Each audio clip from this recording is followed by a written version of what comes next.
Bonjour, psychologue clinicienne et psychopathologue. Nous allons parler de l'esprit, âme et corps. Bien nombreux sont ceux qui vont chez le médecin et qui demandent parfois au docteur qui se sentent mal sur le plan physique, c'est-à-dire le corps. Le médecin faisant ses examens, ses analyses, ne trouve rien d'anormal. Tous les examens sont négatifs. Il n'y a aucune trace de maladie, aucune anormalité.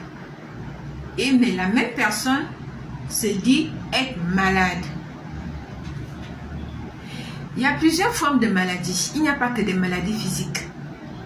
Il y a des maladies qui sont sur le plan mental. Il y a des maladies qu'on peut dire spirituelles aussi. Bon, nous allons plus parler des maladies de l'âme. C'est quoi l'âme? On peut dire l'âme est cette substance qui est entre l'esprit et le corps. L'âme se trouve au milieu. L'âme est immortelle, l'âme est spirituelle. Lorsque nous parlons de l'âme, nous parlons de quelque chose qui donne la vie. Nous parlons de la vie. La vie de l'homme, c'est l'âme qui donne la vie. Nous voyons lorsqu'une personne ne vit plus, l'esprit quitte le corps, l'âme aussi quitte le corps. Mais lorsqu'on a de la vie, on dit il y a de la vie, il y a de l'âme dans ce corps. Mais cette âme peut être en souffrance.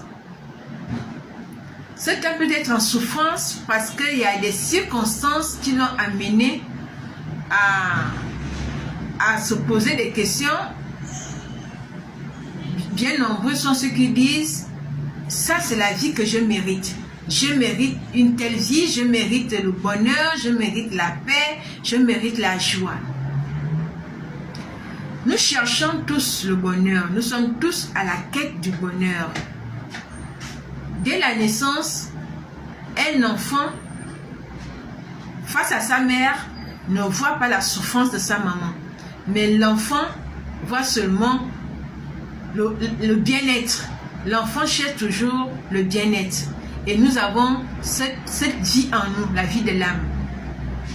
En psychologie, lorsqu'on parle de l'âme, on évoque la vie, que ce soit la vie antérieure ou la vie présente, voire même future. La souffrance.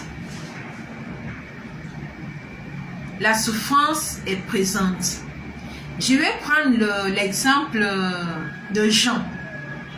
Jean est quelqu'un qui vivait, Jean bien sûr dans la Bible, Jean est quelqu'un qui vivait avec un corps qui ne prenait pas conscience de ce corps. On nous dit qu'il vivait de peaux d'animaux, de sauterelles et du miel.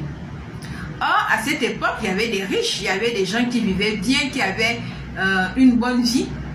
Jean avait aussi les possibilités de s'offrir cette vie de luxe.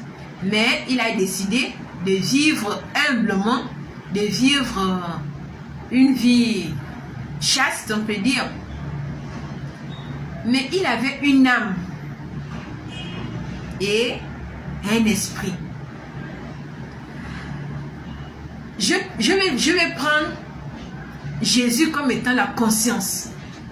La conscience de Jean, lorsqu'il rencontre Jésus, il dit « Voici l'agneau de Dieu qui ôte le péché du monde. » En fait, je ne sais pas s'il a pris conscience des paroles qu'il prononçait. Ces paroles, ce sont des paroles de vie. Il y a des gens autour de lui qui ont entendu ces paroles et qui ont pris acte par rapport aux paroles de Jean. Voici l'agneau de Dieu. Mais lui-même, face à la souffrance, le jour qu'il a été capturé, il a demandé à ses disciples, est-il vraiment celui qui doit venir? Voilà le doute qui rentre en Jean. Comme beaucoup d'entre nous, lorsque nous sommes face à la souffrance, le doute nous envahit. Nous nous posons des questions, nous nous interrogeons, est-ce que réellement c'est ça? En psychologie, lorsque tu viens en entretien, c'est pour te faire prendre conscience des souffrances que tu vis pour avoir une autre vie.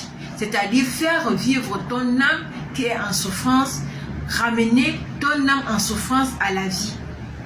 Beaucoup aujourd'hui sont dans des addictions, addiction à l'alcool, addiction à la drogue, addiction au sexe, addiction à une vie juste pour chercher du bonheur, juste pour vouloir vivre quelque chose d'extraordinaire. Mais ce bonheur que vous cherchez, comment le chercher? Moi, je vous interprète toujours pour dire il est intéressant et vital de rencontrer un psychologue. Le psychologue va vous faire prendre conscience de l'endroit où se trouve votre souffrance. Merci. Que Dieu vous bénisse.